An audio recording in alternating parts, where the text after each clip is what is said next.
Hello दोस्तों, आज मैं आपको बताऊंगा कि इंडियन करेंसी का मूल्य किन किन देश में सबसे ज्यादा है। तो चलिए जानते हैं वो देश। इस लिस्ट में पहले नंबर पर आता है वियतनाम। वियतनाम में एक इंडियन रुपीस का मूल्य 326.87 वियतनाम डोंग हो जाते हैं।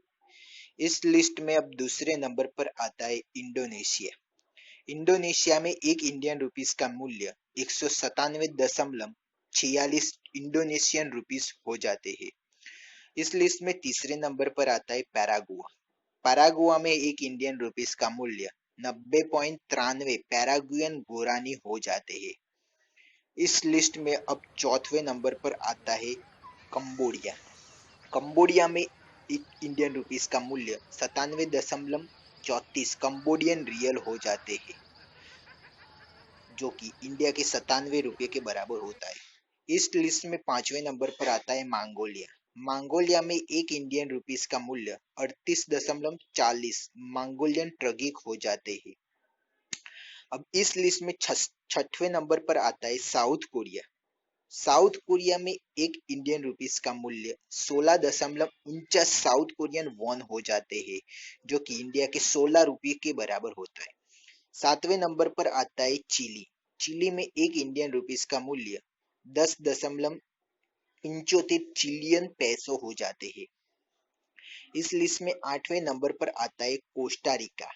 कोस्टा रिका में एक इंडियन रुपीस का मूल्य 8 कोस्टरिकन कोलोनी हो जाते हैं, जो कि इंडिया के 1 रुपये के बराबर 8 हो जाते हैं। इस लिस्ट में अब नौवें नंबर पर आता है हंगरी।